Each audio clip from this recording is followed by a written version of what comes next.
Okay, dear friends, here's the latest. When I say the latest, I'm not going to give you the latest stuff regarding the most mundane aspects of the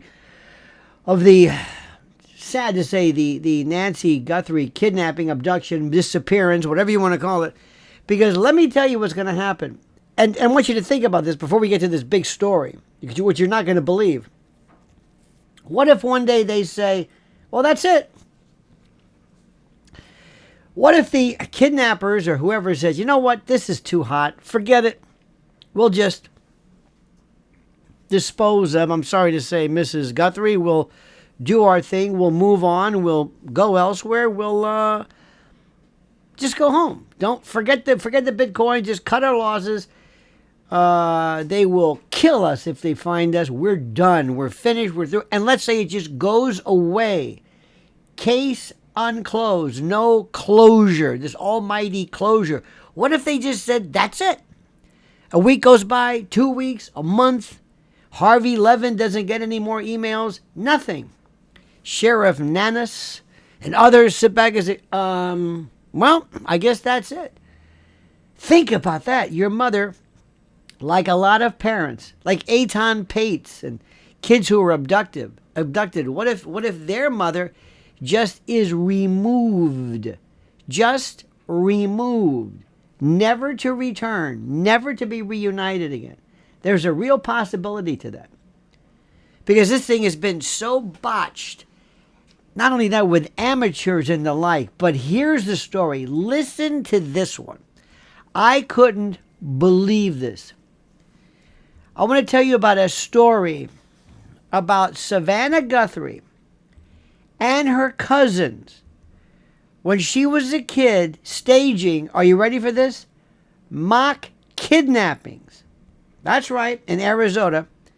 It's a real story. It comes from her own writing. In her memoir, Mostly What God Does. First of all, God bless you, no pun. But normally, you're going to get this syrupy, okay, well, listen, if it works, far be it from me. I'm too cynical for this game, I guess. But in her book, she recounts summers visiting relatives where her cousin, Terry, would playfully kidnap her sister Annie, and other cousins, piling them into a station wagon, driving from Tucson to Phoenix, and then calling him, or them home rather, from a payphone. Their mom, Nancy, would act theatrically shocked and eventually come get them after a few days. Savannah even wrote about joking with her cousin that they would, quote, come get you in a few days. And the anecdote appears in the context of her reflections on faith and family and childhood memories in Arizona. That story is not rumor. It's not speculation. It's something she chose to share publicly in print about her upbringing, which is fine. And if it's one of those things where you think, this is the weird, can you, of all the games they played, of all the games, of all the, I'm not, please. I know people don't, I know she's weird, and I'm going to say this, and I'm going to say this about her the way I say this about other people too. Just like with Erica Kirk, you can't say anything, she's a widow. Nonsense. If you're acting weird, you're a weird widow or a non, or Savannah Guthrie is, I don't think, an intellectual whiz-bang. I think her thing is she loves to be this grinning, kind of everybody's favorite kid sister, grinning, little Mary Sunshine, whatever the hell you want to call it. I mean, and she comes across to me as phony as the day is long. But let me just say something. This is how conspiracy theories get started. Kidnapping? So you grew up with the idea of staged pretend kidnapping as a medium? Wow. Think about that one. Now let's talk about current events, what's happening, what's figuring out right now, what's coming and going.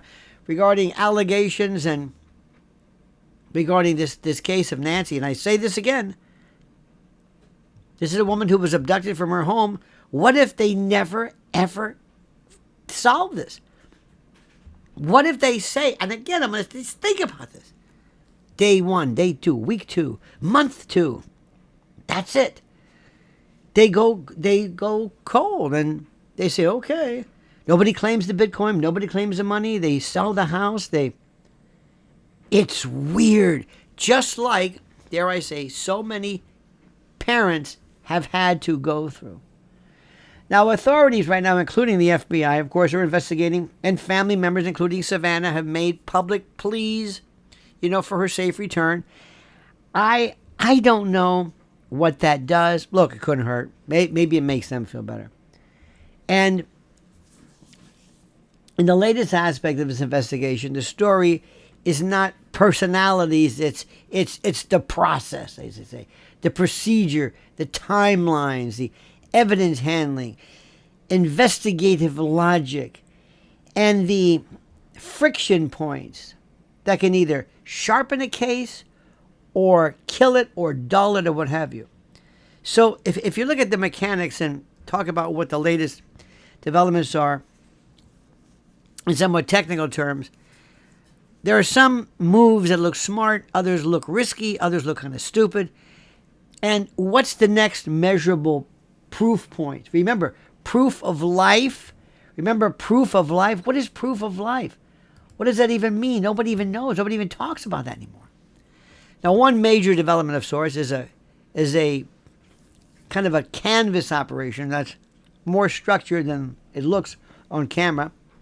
Agents are visiting retail points tied to a narrow set of goods and behaviors, showing a large photo set and asking for recognition and presence and transaction memory and all of this kind of jazz.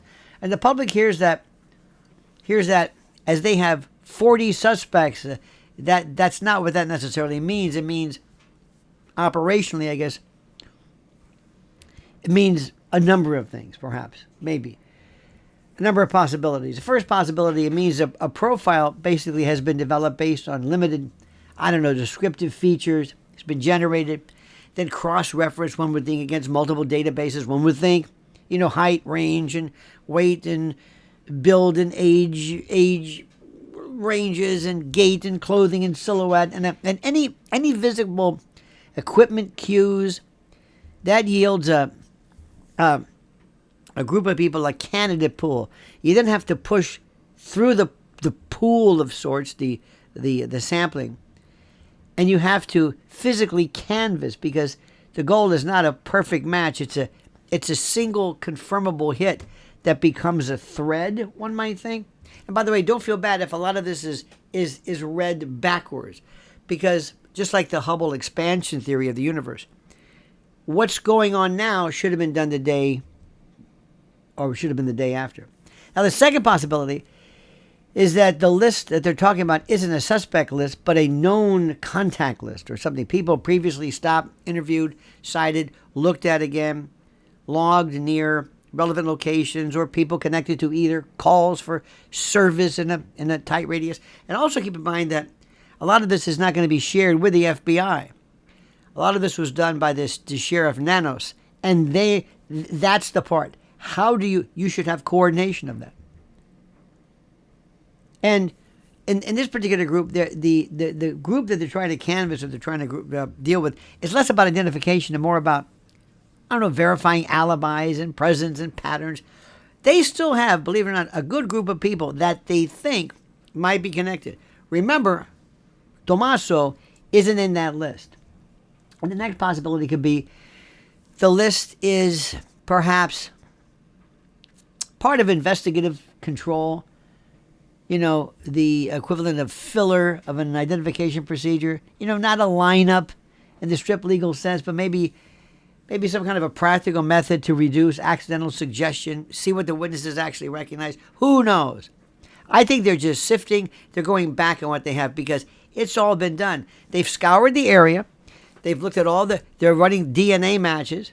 And by the way, if for some reason that Cordis hit if they put it into the FBI database. Wouldn't that be something if all of a sudden they said, hey, guess what? The blood from this guy was arrested in such and such. We know who he is. We know where he is. That should have been done a lot earlier. Now, the downside of all this stuff is that you get cognitive overload. Recognition reliability drops as the number of images rises. When you have a lot of people, a lot of pictures, memory is weird. It's not this. It's not a tape recorder or a DVR. It's kind of reconstructive. If you show too many similar faces, the witnesses begin to blend details, and plus you also you suggest through confirmation bias kind of what you want them to be. Photo packs. That's why the best practice, believe it or not, is to have a kind of a structured interview first. Have them recall, kind of free recall description, lock down details, and only then show images in a controlled sequence with documentation of the witness's confidence, but based upon what they've already said. Don't show them a lot of. Does this one look familiar? What about this one? Zeroing in, because you're telling them in essence. It's like when you get your eyes checked. Is it better like this or better like this? All of this comes into play, and all of this becomes critical, and all of this becomes something which a lot of folks. I mean, at this point, I'm not even sure how this even works. Canvassing is terrific. It does a lot of stuff. There's another thing which people want to do is the idea of kind of like suspect elimination and the messaging. It's not really a press statement, but it's a deliberate operational choice. See, when investigators publicly announce that that a defined group of people is no longer considered a suspect set, they're doing one or more things, if you think about it. First, they're, number one, reducing the public interference. Online speculation drives harassment and doxing and all that other kind of jazz. And what you're trying to do is to fine-tune and to hone all the risks or all the lists of possibilities and the like. When all is sifted, again, this can only be done through coordinated efforts with the FBI. Not you don't want to have one group doing this and not the others. You don't want to have suggestibility, impermissible suggestibility, like in a lineup. You don't want to basically tell people what you're looking for. There's operational bias, but also there are some people that you want. This is the person, or somebody whose capture would be expedient. Either way, even that doesn't make any sense. What I'm trying to tell you, dear friend, is that this is you are now at the point where it doesn't matter. You can sift. How do I say this? I'm going to say something to you which is not meant to be racist or whatever. When you are involved in a group of people, let's assume that the bulk of the individuals of the suspects are, let's say, of Mexican extraction, as we say. If that's true, and you keep showing people who look the same, and you are not necessarily akin to identifying dissimilarities and similarities within a particular group, it may make identification even more difficult. The other day I went to, we were at a nail salon, and I was just kind of walking around, just waiting for my wife to finish, and I'm looking, and they had the pictures of a lot of these women were Asian. I don't know if they're Chinese, or I don't know where they're from, but anyway, they're Asian. And they had all of their pictures and the licenses, and all of them. So help me God, not because they're Asian, but I could not, I'm looking around, I'm saying, who are these people here? I couldn't identify the people that were in front of me with the picture on their licenses. Now, is that an institutional bias on my part, where maybe I'm not able to identify with as much accuracy of a particular group who share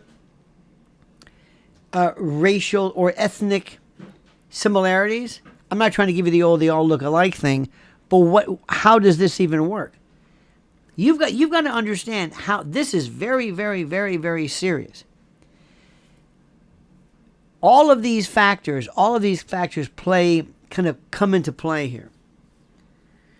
The biggest deal is going to be, how do they back out of this and say, we don't know anything? We don't know anything at this point. We have exhausted it. We have tried everything. We have looked. We have asked people. For all we know, there's another person. There's going to be some of these frauds who come forward and say, "Give me 50." Now they're asking 50,000. Give me 50,000, and I'll back off. Give me 50,000, and I'll give you the person you're looking for. I will give them to you. How long does that work? And after a period of time, when alibis and time becomes cemented for you to reconstruct and say, well, I wasn't near Tucson at the time. I was over here. What if alibis can be reconstructed after enough time has elapsed? Where frankly, we just never know. What if she is never recovered, spirited away apparently in the night, never to return, no finality, no closure, no nothing? And what's going to happen to Tommaso, the brother-in-law? Is he going to seek some kind of legal action for those people who suggested he was number one, he was consideration number one? Maybe. But then again, is that defamation? They weren't making an allegation. They were saying something that they heard. This wasn't reckless disregard for the truth. This wasn't actual malice. It was just a group of people saying, this is what they're telling us. I mean, thank God he didn't hurt himself or harm others or figure I've got nothing to lose. So the story is, the most important, is the kidnapping fantasy story. What does that mean? I'm not suggesting that Savannah Guthrie is involved in some kind of kidnapping hoax. I'm just saying, out of all the games that they could have played in the past, out of all of the stories that could be included in the book, do you not find this at all, dare we say, interesting? Interesting. I still think this will go down in history as incredible prosecutorial law enforcement incompetence. The Nanos decision, by the way, remember his background. This is a guy who, when he was challenged for his job by one woman, he put her on administrative leave. That'll show you.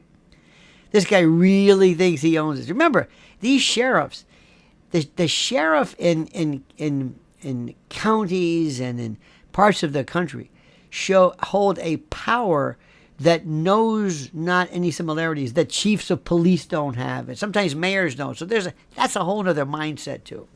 So we will return to this. Also, I would suggest to Savannah, stop doing your messages. I don't know what good they do. I think sometimes it might be better to just show pictures. Maybe just show pictures of when you were young or something, but not about you.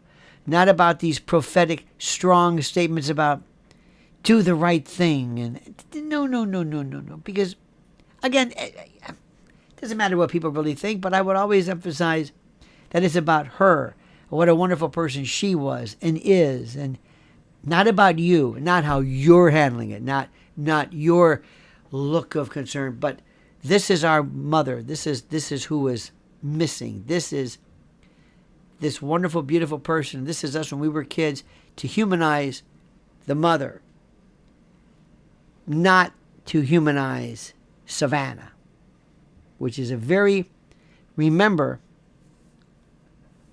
in the same kind of mindset that we see in social media. I've seen people who've talked about, for example, losing a parent, and before you know it, it becomes about their own particular angst, their own particular sadness, their own particular, loss, then the loss of the mother.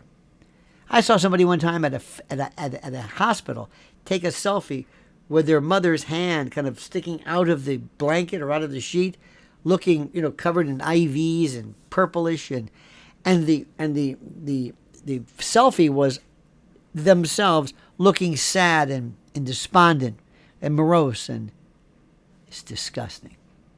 What do you think, my friends? Thank you so much for watching. Thank you so much for being a part of this. Thank you so much for including me into your world. Thanks for following us at Lionel Nation. Thank you for following my beloved Lynn Shaw at Lynn's Warriors in her fight against human trafficking and against child predation and for digital safety. Thank you. I've got some questions for you in the comment section that I'd like you to answer. And more importantly, I want you, as always, as you most brilliantly do, to comment as you see fit.